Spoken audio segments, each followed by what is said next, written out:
Hello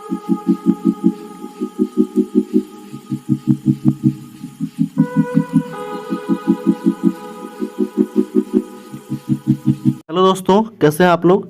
आशा करता हूं अच्छे होंगे। आज हम लोग एनालिसिस करेंगे 16 जनवरी SSC GD all shift exam जो था, ऑल शिफ्ट जो भी पूछा गया था जीके का क्वेश्चन।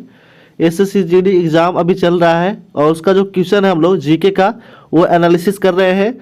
16 जनवरी का ऑल शिफ्ट का जीके का क्वेश्चन हम इस वीडियो में एनालिसिस करेंगे, तो कृपया जो है इस वीडियो को शुरू से लास्ट तक जो है वो बने रहे आप लोग। तो जो भी इस चैनल पे नए हैं कृपया सब्सक्राइब कर दें, लाइक कर दें, बेल आइकन दबा दें और अलग अलग स्टडी रिलेटेड ग्रुप में शेयर कर दें। देखते हैं हम लोग आज 16 जनवरी का ऑल शिफ्ट जीके का क्वेश्चन पूरा डिटेल फैक्ट के साथ जो है वो एनालिसिस करेंगे। तो आते हैं हम लोग क्वेश्चन की ओर। फर्स्ट शिफ्ट का जो है वो क्वेश्चन हम लोग देखेंगे। थर्ड और जो 4 शिफ्ट हुआ है उसका क्वेश्चन जो हम लोग बारी बारी से देख लेंगे। फर्स्ट शिफ्ट, सेकंड शिफ्ट और थर्ड शिफ्ट का जो क्वेश्चन देखेंगे। तो हम लोग देखते हैं पहले फर्स्ट शिफ्ट का क्वेश्चन जीके का जो पूछा गया है उसको देख लेते हैं। आते हैं फर्स्ट क्वेश्चन की ओर। पहला क्वेश्चन था कि मेंडलीव आवर्त सारणी का काम शुरू किया उस समय ज्ञात तत्वों की संख्या जो थी वो कितना था। पहला क्वेश्चन पूछा गया था कि मेंडलीव आवर्त सारणी का काम शुरू किया था उस समय ज्ञात तत्वों की संख्या कितना थी। तो उस समय ज्ञात तत्वों की संख्या जो था वो कितना था, तो 63 था। जिस समय मेंडलीव काम शुरू किया था उस समय ज्ञात तत्वों की संख्या 63 था। रासायनिक गुणधर्म के अंतर्गत मेंडलीव ने तत्वों के ऑक्सीजन एवं हाइड्रोजन के साथ बनने वाले यौगिक पर भी जो है अपना ध्यान क्या किया, केंद्रित किया था। यह भी आप ध्यान रखिएगा, जो फैक्ट बताया जा रहा है इससे रिलेटेड जिसका आने वाला एग्जाम है उसके लिए बहुत इंपॉर्टेंट है। तो कृपया जो है वो शुरू से वीडियो तक लास्ट तक जो है बने रहे। नेक्स्ट क्वेश्चन हम लोग आते हैं अगला क्वेश्चन। नेक्स्ट क्वेश्चन पूछा गया है कि 42वां संविधान संशोधन 1976 में कौन सा अनुच्छेद जोड़ा गया था। 42वां संविधान संशोधन 1976 में कौन सा अनुच्छेद जोड़ा गया था। तो यह जोड़ा गया था अनुच्छेद 51 के ए जो था वो जोड़ा गया था और भाग 4 से संबंधित है। ये संविधान के 42वें संशोधन 1976 के द्वारा मौलिक कर्तव्य को संविधान में जोड़ा गया था। इसे कहाँ से लिया गया है, तो इसे रूस के संविधान से लिया गया है। मौलिक कर्तव्य को रूस के संविधान से लिया गया है। सरदार स्वर्ण सिंह समिति के अनुशंसा पे जो था ये जोड़ा गया था। सरदार स्वर्ण सिंह समिति के अनुशंसा पे जो था ये जोड़ा गया था 42वां संविधान 1976 के तहत मौलिक कर्तव्य को अनुच्छेद 51 के ए में। नेक्स्ट क्वेश्चन आते हैं। अगला क्वेश्चन पूछा गया है कि जीएसटी की शुरुआत कब हुई थी। तो जीएसटी की शुरुआत हुआ था 1 जुलाई 2017 को भारत के संविधान 101वां संविधान संशोधन के तहत जीएसटी को जो था वो लागू कर दिया गया था। कब लागू किया था, तो 1 जनवरी 2017 को जो था वो जीएसटी को लागू कर दिया गया था। जीएसटी का जो है वो टैक्स रेट है वो कितना है, तो 5%, 12%, 18% और 28% ये रेट है। और जीएसटी जो होते हैं वो 3 प्रकार के होते हैं, सीजीएसटी, एसजीएसटी और आईजीएसटी। 3 प्रकार के जीएसटी होते हैं भारत में। और जीएसटी का फुल फॉर्म अगर पूछेगा तो हो जाएगा गुड्स एंड सर्विस टैक्स होता है। गुड्स एंड सर्विस टैक्स हो जाता है, goods and service tax. Next question आते हैं। नेक्स्ट क्वेश्चन पूछा गया है कि रेपो रेट और रिवर्स रेपो रेट में क्या अंतर क्या है। रिवर्स रेपो रेट और रिवर्स रेपो रेट क्या है, तो रेपो रेट उसे कहते हैं जो वाणिज्यिक बैंक द्वारा भारतीय रिजर्व बैंक से कर्ज लेते हैं, उसको हम लोग रेपो रेट कहते हैं। वाणिज्यिक बैंक भारतीय रिजर्व बैंक से जो कर्ज लेता है और जिस रेट पर उनको कर्ज मिलता है उसको हम लोग रेपो रेट कहते हैं। और बैंक इस लोन पर रिजर्व बैंक को दर चुकाते हैं, उसे हम रेपो रेट कहते हैं।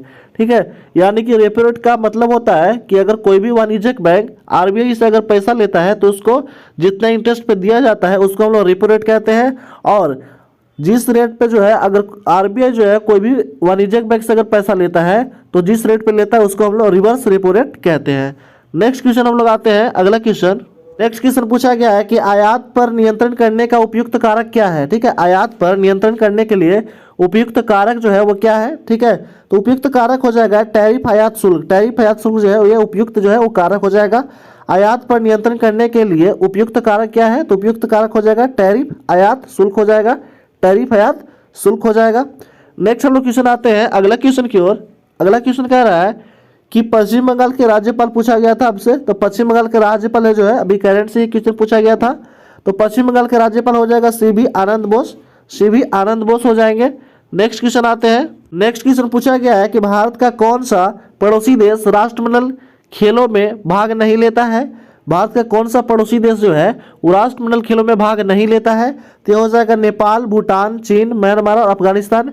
ये जो हो जाएगा, ये सब जो है वो क्या है, तो ये सब जो है भारत के पड़ोसी देश है जो राष्ट्रमंडल खेलों में भाग नहीं लेते हैं। कौन कौन है एक बार फिर से रिपीट कर लेते हैं। नेपाल हो जाएगा, भूटान, चीन, म्यांमार और अफगानिस्तान। ये सब जो है वो राष्ट्रमंडल खेल के सदस्य जो है वो नहीं है। राष्ट्रमंडल के एकमात्र सदस्य जिन्होंने कॉमनवेल्थ खेलों में कभी भाग नहीं लिया वो है गैबोन और टोंगो। अब जो है ये दोनों जून 2022 में संगठन में शामिल हो गए हैं, जो कभी भाग नहीं लिए थे, लेकिन जून 2022 में इस संगठन में क्या हो गए, शामिल हो गए हैं। 25 जून 2022 को गैबोन और टोंगो राष्ट्रमंडल के 55वें और 56वें सदस्य बन गए हैं। राष्ट्रमंडल के जो है वो 55वें और 56वें सदस्य कौन बन गए हैं, गैबोन और टोंगो।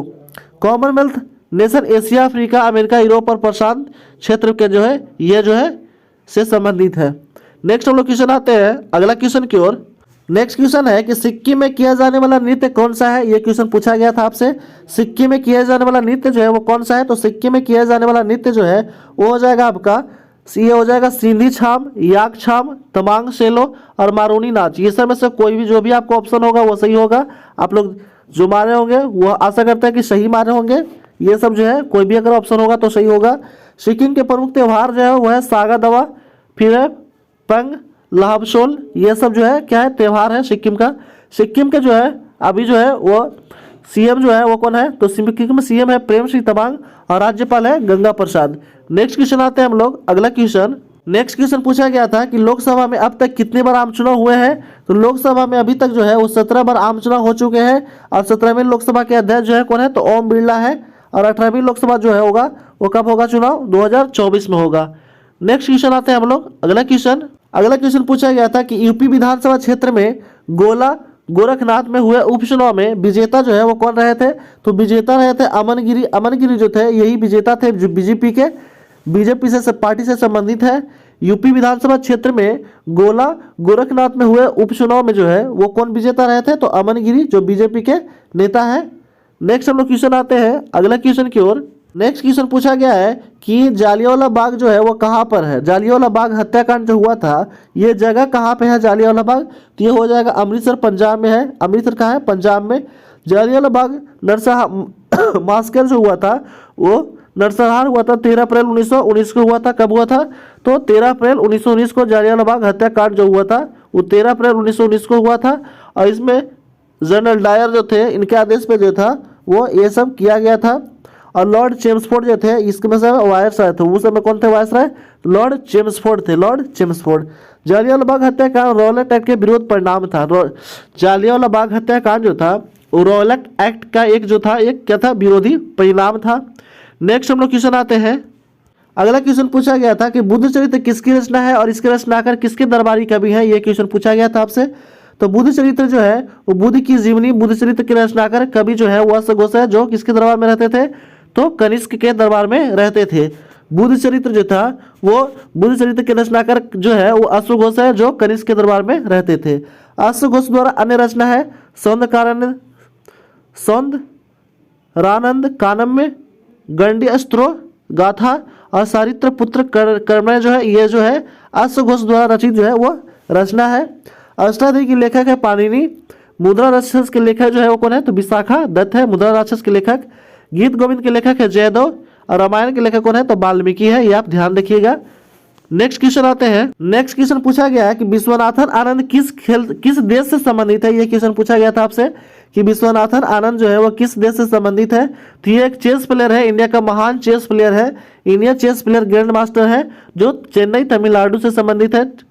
और ये जो है ग्रैंड मास्टर 1988 2007 में विश्व नंबर 1 शतरंज खिलाड़ी भी रह चुके हैं। और भारत के टॉप 10 शतरंज खिलाड़ी जो है उसमें इनका नाम जो है वो बेशुमार है। जो है आनंद विश्वनाथ है, विदित संतोष गुजराती है, गुकेश डी है, इग्रिश अर्जुन है और हरिकृष्णा पेंटाला है। ये सब जो है टॉप 10 जो है वो शतरंज खिलाड़ी हैं भारत के। नेक्स्ट क्वेश्चन आते हैं हम लोग अगला क्वेश्चन। नेक्स्ट क्वेश्चन पूछा गया है कि कौन सा खेल बटरफ्लाई तकनीकी का उपयोग करता है? ये क्वेश्चन पूछा गया था आपसे कि कौन सा खेल जो है वो बटरफ्लाई तकनीकी का उपयोग करता है? तो हो जाएगा स्विंग जो है स्विंग में जो है वो बटरफ्लाई जो है वो शब्द का हम लोग उल्लेख करते हैं। स्विंग के अन्य शब्द जो है वो टर्म है फ्री स्टाइल है, बैक स्ट्रोक है, ब्रेस स्ट्रोक है और फिर इंडिविजुअल मेडली है, ये सब जो है वो तैराकी का शब्द है। अगला क्वेश्चन पूछा गया था कि उड़ीसा में नववर्ष किस त्यौहार के रूप में मनाया जाता है, तो वह पाना संक्रांति के रूप में मनाया जाता है। उड़ीसा का नववर्ष त्यौहार पाना संक्रांति के रूप में मनाते हैं। नेक्स्ट क्वेश्चन आते हैं अगला क्वेश्चन। नेक्स्ट क्वेश्चन पूछा गया था कि एल्युमिनियम प्रगलन किस प्रकार का उद्योग है। एल्युमिनियम प्रगलन जो है वो किस प्रकार का उद्योग है, ये क्वेश्चन पूछा गया था आपसे। तो ये हो जाएगा धातु कर्म उद्योग है। कैसा उद्योग है, तो धातु कर्म उद्योग है। नेक्स्ट क्वेश्चन है अगला क्वेश्चन कि सौर परिवार के बाह्य ग्रह कौन सा है। बाह्य ग्रह या आंतरिक ग्रह के नाम से भी इसको जाना जाता है। तो ये हो जाएगा बृहस्पति, शनि, अरुण और वरुण। यूरेनस को अरुण कहते हैं और नेपच्यून को क्या कहते हैं, वरुण कहते हैं। ठीक है, नेक्स्ट हम लोग क्वेश्चन आते हैं अगला क्वेश्चन। अगला क्वेश्चन पूछा गया था कि प्लाज्मोडियम में क्लोरोप्लास्ट का कलर कैसा होता है। तो यह सभी को पता होना चाहिए कि प्लाज्मोडियम में क्लोरोप्लास्ट का कलर जो होता है वो कैसा होता है, गहरा नीला होता है। लेकिन अगर केवल क्लोरोप्लास्ट का कलर पूछेगा तो इसका रंग जो होता है वो हरा होता है, हरा रंग का होता है। ठीक है, और इसमें पूछा है कि प्लाज्मोडियम में क्लोरोप्लास्ट का कलर कैसा होता है, तो ये हो जाता है गहरा नीला होता है। ये बिल्कुल सही है, जो मारे होंगे उनका बिल्कुल सही है। नेक्स्ट हम लोग क्वेश्चन आते हैं अगला क्वेश्चन। तो हम लोग जो है फर्स्ट शिफ्ट का क्वेश्चन कंप्लीट कर चुके हैं। अब हम लोग आते हैं सेकेंड शिफ्ट में जो जीके का क्वेश्चन पूछा गया है उसको हम लोग बारी बारी से एनालिसिस करते हैं। तो आते हैं हम लोग फर्स्ट क्वेश्चन की ओर। सेकेंड शिफ्ट का पहला क्वेश्चन पूछा गया था कि किसके कारण हड्डियां जो है वो कमजोर होती हैं। ये क्वेश्चन पूछा गया था आपसे कि किसके कारण हड्डियां जो है कमजोर होती हैं। तो ये हो जाएगा आयोडीन, कैल्शियम और लोहा। यानी कि मुख्य रूप से जो होता है हमारी हड्डियां जो है वो कैल्शियम और मैग्नीशियम, कैल्शियम फॉस्फेट का जो है वो बने होते हैं। हड्डियों में कमजोर होने की मुख्य वजह कैल्शियम की कमी है। शरीर में हड्डियों को पोषक तत्व देने के बजाय कैल्शियम और फॉस्फेट की अवशोषित करने लगता है। तो हड्डियों में जो है वो कमजोर होने का मुख्य कारण हो जाएगा कैल्शियम और फॉस्फेट की कमी, कैल्शियम फॉस्फेट की कमी हो जाएगा। नेक्स्ट क्वेश्चन आते हैं अगला क्वेश्चन। नेक्स्ट क्वेश्चन पूछा गया था कि हरित क्रांति के जनक नॉर्मन बोरलॉग किस देश से है। यह क्वेश्चन पूछा गया था आपसे कि हरित क्रांति के जनक नॉर्मन बोरलॉग जो है वो किस क्रांति से संबंधित है, किस देश से संबंधित है, ये क्वेश्चन पूछा गया था। तो नॉर्मन अर्नेस्ट बोरलॉग जो है इनको नोबेल पुरस्कार विजेता है और यह एक अमेरिकी कृषि वैज्ञानिक है। कहाँ के हैं, तो यह अमेरिकी कृषि वैज्ञानिक है जिन्हें विश्व में हरित क्रांति का जनक के रूप में माना जाता है। विश्व हरित क्रांति के नाम से जो है हरित क्रांति का जनक के रूप में डॉक्टर नॉर्मन बोरलॉग को जाना जाता है, जो कहाँ के हैं, तो अमेरिका के हैं, यूएसए के संबंधित है। यूएसए के राष्ट्रपति जो है वो भी कौन है प्रेजेंट में, तो जो बाइडेन है और उपराष्ट्रपति है कमला हैरिस। नेक्स्ट क्वेश्चन आते हैं हम लोग। नेक्स्ट क्वेश्चन पूछा गया था कि फूलदेई महोत्सव किस राज्य में होता है। यह क्वेश्चन पूछा गया था आपसे कि फूलदेई महोत्सव किस राज्य में होता है। तो यह होता है, इसे उत्तराखंड के फसल उत्सव के रूप में भी जाना जाता है। इसे जो है उत्तराखंड के फसल उत्सव के रूप में भी जाना जाता है। और यह एक क्या है, लोक उत्सव है। यह कैसा है, तो लोक उत्सव मतलब कि लोगों के द्वारा किया गया उत्सव है जो राज्य में बसंत ऋतु का स्वागत करता है। जो राज्य में क्या करता है, बसंत ऋतु का स्वागत करता है। और यह चैत्र के पहले दिन मनाया जाता है। यह कब मनाया जाता है, चैत्र के पहले दिन मनाया जाता है। दही का अर्थ होता है हलवा और खीर से जो सफ़ेद जो है आटे और घी और दही के जो बनाए जाते हैं उसको हम लोग बनाते हैं। फूलदेई महोत्सव कहाँ मनाया जाता है, तो यह उत्तराखंड राज्य में मनाया जाता है। उत्तराखंड के जो है वो मुसीएम है पुष्कर सिंह धामी। उत्तराखंड के राज्यपाल है गुरमीत सिंह। नेक्स्ट क्वेश्चन आते हैं हम लोग अगला क्वेश्चन। नेक्स्ट क्वेश्चन पूछा गया था कि असम सरकार द्वारा दिया गया असम वैभव पुरस्कार सम्मान सरकार द्वारा दिया गया था। असम सरकार द्वारा दिया गया था असम वैभव पुरस्कार जो है वो किसे दिया गया था, तो असम सरकार द्वारा दिया गया असम वैभव पुरस्कार सरकार द्वारा दिया जाने वाला सर्वोच्च नागरिक पुरस्कार है। और इस वर्ष प्राप्तकर्ता जो है वो डॉक्टर तपन शौकिया है। कौन है, डॉक्टर तपन शौकिया है, जो इस वर्ष प्राप्त किए हैं। 2022 में प्राप्त करने वाला कौन है, तो डॉक्टर तपन शौकिया है। ठीक है, असम गौरव पुरस्कार कृष्णा रॉय, गिलबर्ट सांगमा, डॉक्टर विनोय कुमार शौकिया और डॉक्टर शशिधर फुक्कन को दिया गया है। नेक्स्ट हम लोग क्वेश्चन आते हैं अगला क्वेश्चन की ओर। नेक्स्ट क्वेश्चन पूछा गया था कि शोषण के विरुद्ध अधिकार किस अनुच्छेद में तक है। शोषण के जो विरुद्ध अधिकार है वो किस अनुच्छेद तक है वर्णित है, तो 23 और 24 में वर्णित है शोषण के विरुद्ध अधिकार। 23 में कहा गया है कि अनुच्छेद 23 कहता है कि मानव तस्करी पे जो है मानव तस्करी पर जो है प्रतिबंध लगा दिया जाएगा। और अनुच्छेद 24 जो कहता है वो बाल श्रम निषेध के बारे में, यानी कि 14 साल से जो कम बच्चे हैं उनको कारखाना में जो है वो काम करने पे प्रतिबंध लगा दिया जाएगा। नेक्स्ट हम लोग क्वेश्चन आते हैं अगला क्वेश्चन की ओर। नेक्स्ट क्वेश्चन पूछा गया था कि किस राज्य में परंपरागत बांस नृत्य होता है। यह क्वेश्चन पूछा गया था कि किस राज्य में परंपरागत बांस नृत्य होता है। तो यह होता है चेरो या बांस नृत्य मिजोरम का परंपरागत नृत्य है, कहाँ का है? तो मिजोरम का जो है वो परंपरागत नृत्य है। कौन सा? तो बांस नृत्य कहाँ का है? तो मिजोरम का है। नेक्स्ट हम लोग क्वेश्चन आते हैं, अगला क्वेश्चन। नेक्स्ट क्वेश्चन पूछा गया था कि 2015 में योजना आयोग का नाम क्या कर दिया गया था? ये क्वेश्चन बहुत इंपॉर्टेंट है।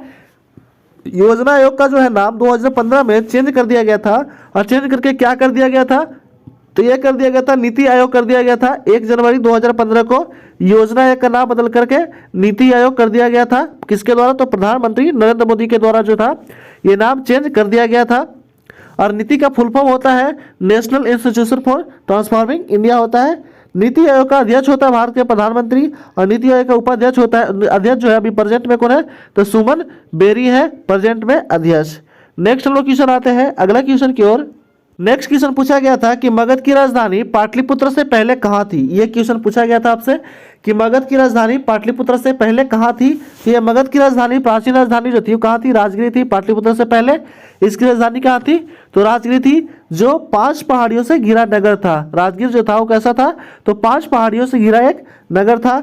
उदयन से 460 ईसा पूर्व से 440 ईसा पूर्व तक मगध पर शासन किया था। वह किसका पुत्र था? तो वह अजातशत्रु का पुत्र था। नेक्स्ट हम लोग क्वेश्चन आते हैं अगला क्वेश्चन की ओर। नेक्स्ट क्वेश्चन पूछा गया था कि इनमें से कौन सा उपधातु नहीं है? यह क्वेश्चन पूछा गया था आपसे, इनमें से कौन जो है उपधातु नहीं है? तो ये हो जाएगा आपका कौन सा जो है उपधातु नहीं है? तो उपधातु की संख्या जो है कितना होता है? 7 होता है। उपधातु की संख्या जो होता है वो कितना होता है? तो 7 होता है। ये 7 हम लोग उपधातु देख लेते हैं कौन कौन होता है। तो तत्व जिनमें धातु तथा अधातु दोनों के गुण पाए जाते हैं उन्हें हम उपधातु कहते हैं। तत्व वैसा तत्व जिसमें धातु और अधातु के दोनों के गुण पाए जाते हैं उसको हम लोग क्या कहते हैं? उपधातु कहते हैं।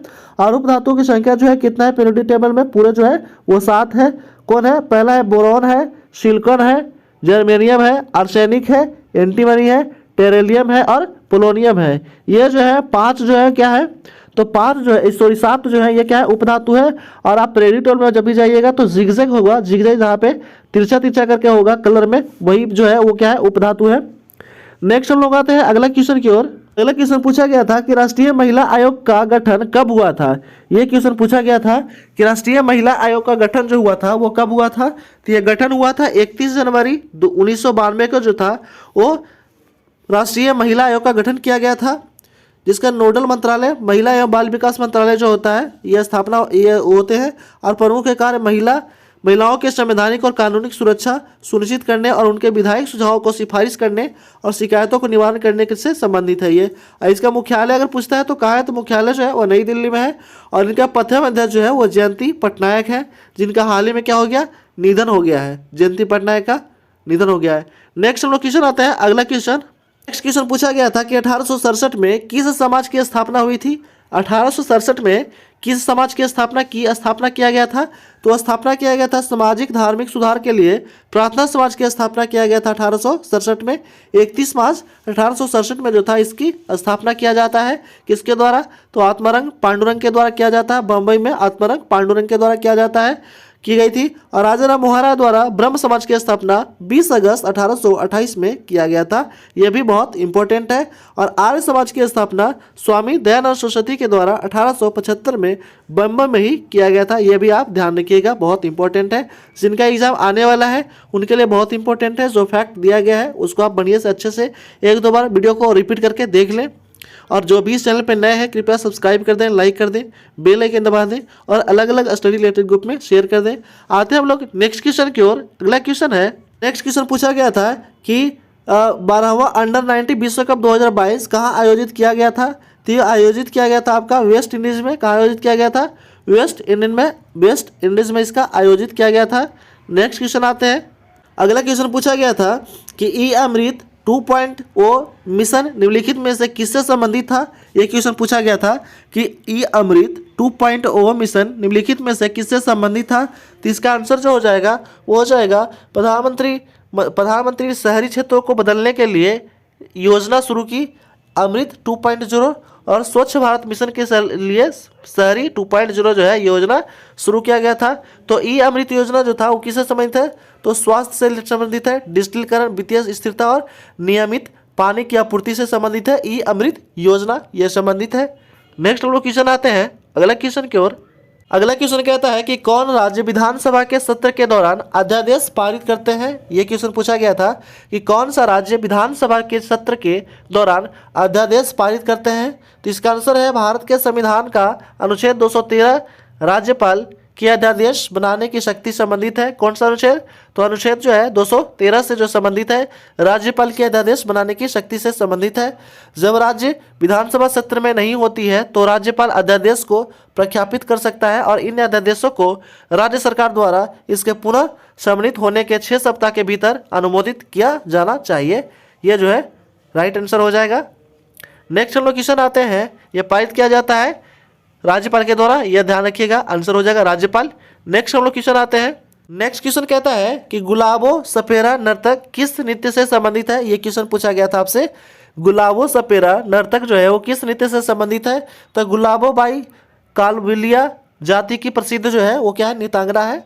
गुलाबो बाई जो है वो कालबेलिया जाति की प्रसिद्ध क्या है, नृत्यांगना है। और गुलाबो बाई को गुलाबो सपेरा भी कहा जाता है। गुलाबो बाई को ही गुलाबो सपेरा के नाम से जाना जाता है। और यह पूछ रहा था कि नर्तक किस नृत्य से संबंधित है, तो यह है कालबेलिया नृत्य से संबंधित है। ये आपको ध्यान रखना है। और यह कहाँ से संबंधित है, किस राज्य से, तो यह राजस्थान का नृत्य है। कालबेलिया जो है ये राजस्थान का जो है वो लोक नृत्य है। नेक्स्ट क्वेश्चन आते हैं।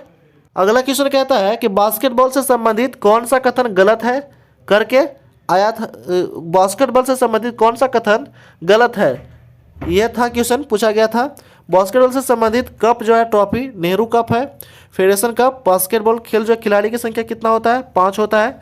ऐसे जो कप संबंधित है वो कौन है, नेहरू कप, फेडरेशन कप। और बास्केटबॉल जो है वो कितने खिलाड़ी होते हैं इसमें, तो 5 खिलाड़ी होते हैं इसमें बास्केटबॉल में। नेक्स्ट क्वेश्चन आते हैं।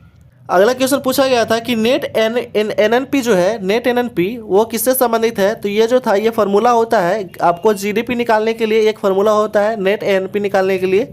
तो नेट एएनपी बराबर फार्मूला होता है एएनपी बराबर जीडीपी डिवाइडेड बाई मूल्यह्रास होता है। और बाकी ये 2-3 फार्मूला दिया गया, ये भी आप ध्यान रखिएगा। एएनपी बराबर होता है जीएनपी माइनस मूल्यह्रास होता है, जीएनपी माइनस मूल्यह्रास होता है। एक होता है एएनपी बराबर होता है जीएनपी प्लस मूल्यह्रास भी होता है। और एक होता है एएनपी बराबर जीएनपी इंटू मूल्यह्रास। ये जो था ऑप्शन में दिया गया था, लेकिन इसका राइट आंसर हो जाएगा एएनपी बराबर जीएनपी डिवाइड बाई मूल्यह्रास हो जाएगा। यही जो है नेट एएनपी निकालने का जो है वो फार्मूला है। नेक्स्ट हम लोग क्वेश्चन आते हैं। अगला क्वेश्चन, नेक्स्ट क्वेश्चन पूछा गया था कि रेलवे में नैनो गेज की कुल लंबाई कितनी है। क्वेश्चन था कि रेलवे में नैनो गेज की कुल लंबाई जो होती है वो कितनी होती है। तो इसका आंसर हो जाएगा छोटे गेज, नैरो गेज या छोटी लाइन कहा जाता है। नैरो गेज लाइन का वह रेलवे ट्रैक होता है जिसमें 2 पटरियां के बीच की दूरी होती है, उसको हम लोग क्या कहते हैं, नैनो गेज के नाम से जानते हैं। और 2 फीट 6 इंच जो है इसका लंबाई होता है। कितना होता है, जो 2 फीट 6 इंच यानी कि 762 मिलीमीटर होता है। यानी कि 2 फीट जो होता है 2 फीट 2 फीट के अप्रोक्स में होता है। और 610 जो है नैरो गेज जो होता है वो क्या होता है, 610 मिलीमीटर होता है। नेक्स्ट हम लोग क्वेश्चन आते हैं। अगला क्वेश्चन पूछा गया था कि कोप 26/7 जो है का आयोजन कहाँ हुआ है, कहाँ हुआ है, ये क्वेश्चन पूछा गया था। कोप 27 जो था, कोप 27 जो था इसका आयोजन अभी किया जाएगा। कोप 26 जो था, ये कोप 27 का आयोजन 7 से 8 नवंबर 2022 को जो है वो किया गया था। कहाँ, तो मिस्र में सल अर शेख में संपन्न हुआ था 2022।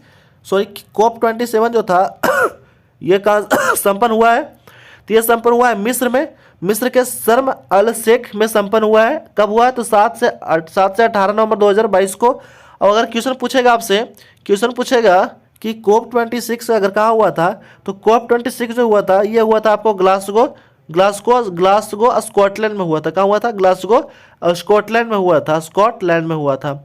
नेक्स्ट क्वेश्चन आते हैं। अगला क्वेश्चन पूछा गया था कि अशोक के पिता का क्या नाम था। ये क्वेश्चन आपसे पूछा गया था कि अशोक के पिता का जो था वो क्या नाम था।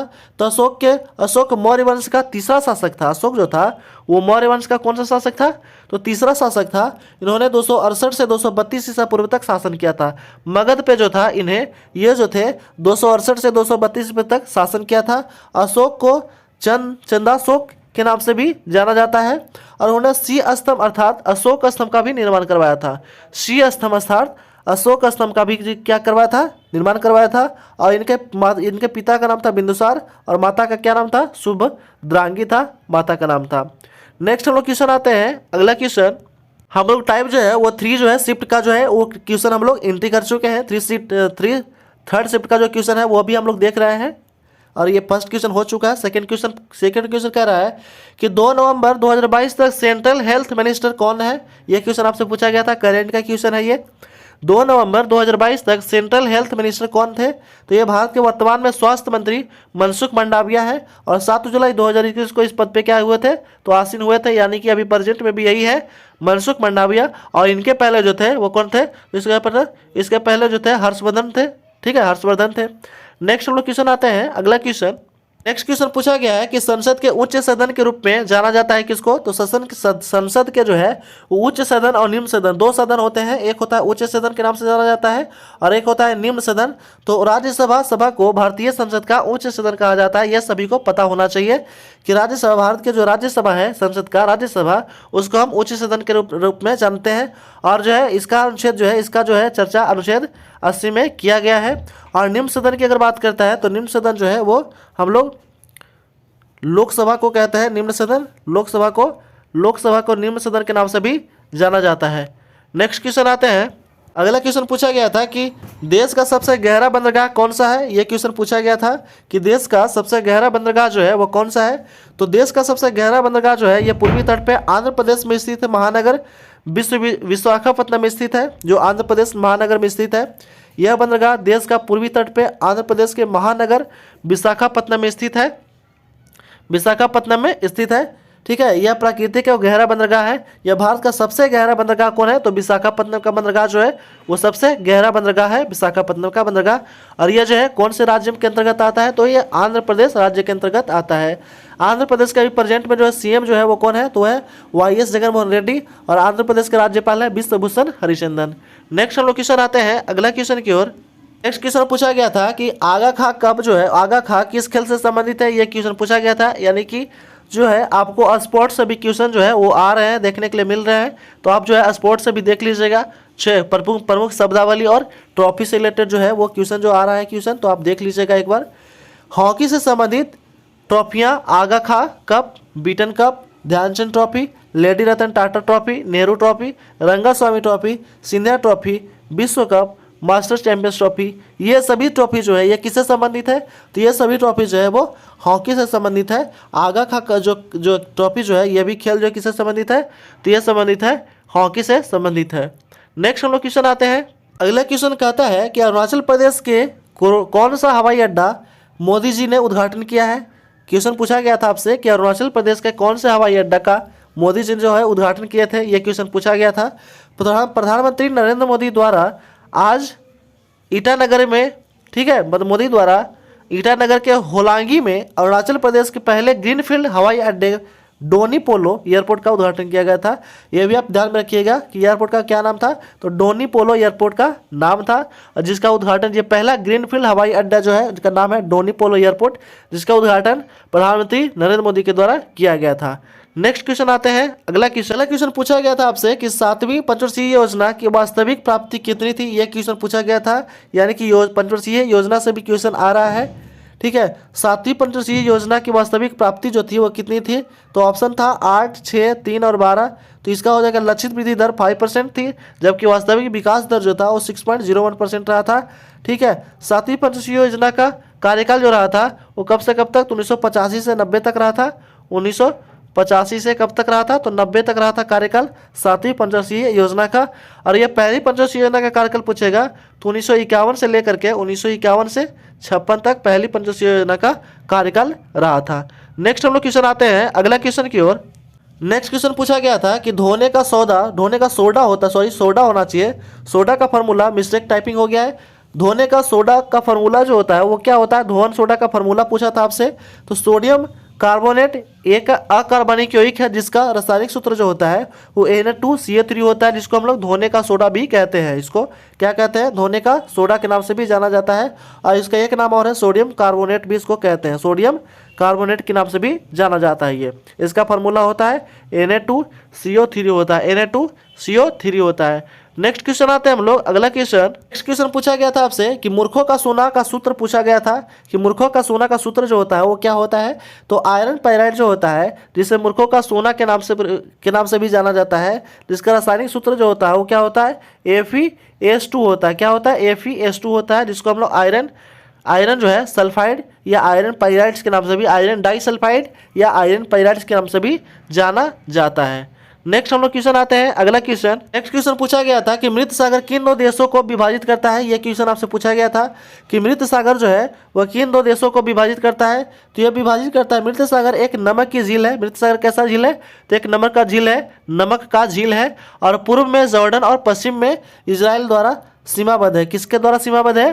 तो पूर्व में जॉर्डन और पश्चिम में जो है वो इजराइल द्वारा सीमाबद्ध है। और इसके मृत सागर कहने का मतलब होता है कि यहाँ पे कोई भी जीव जो है यहाँ पे नहीं पाया जाता है। क्यों?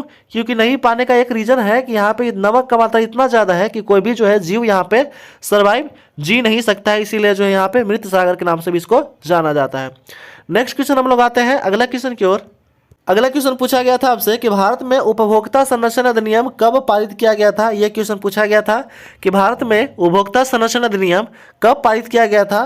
तो यह पारित किया गया था, भारत में उपभोक्ता संरक्षण अधिनियम 1986 में पारित किया गया था। कब पारित किया गया था? 1986 में पारित किया गया था। उपभोक्ता संरक्षण अधिनियम 1986 को लोकप्रिय रूप से कोपरा के नाम से भी जाना जाता है। किसके नाम से जाना जाता है? तो कोपरा के नाम से भी जाना जाता है। नेक्स्ट हम लोग क्वेश्चन आते हैं। नेक्स्ट क्वेश्चन पूछा गया था कि 2008 का पद्म श्री कला में उड़ीसा के व्यक्ति को मिला है। किस व्यक्ति को मिला है? 2008 का पद्म श्री कला में उड़ीसा के किस व्यक्ति को मिला है? ये क्वेश्चन पूछा गया था आपसे। तो दुनिया भर में ओडिसी नृत्य शैली को गंगाधर प्रधान लोकप्रिय बनाया। कौन बनाया था? तो गंगाधर जो थे, ये जो थे लोकप्रिय बनाया था ओडिसी को।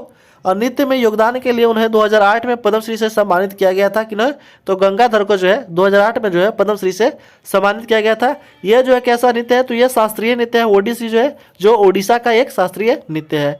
नेक्स्ट हम लोग क्वेश्चन आते हैं, हम्पी फेस्टिवल से रिलेटेड था। ये क्वेश्चन था कि हम्पी से रिलेटेड जो था, ये क्वेश्चन पूछा गया था कि हम्पी फेस्टिवल महोत्सव 1336 में हरिहर बुक्का ने प्रथम द्वारा यह स्थापित किया गया था।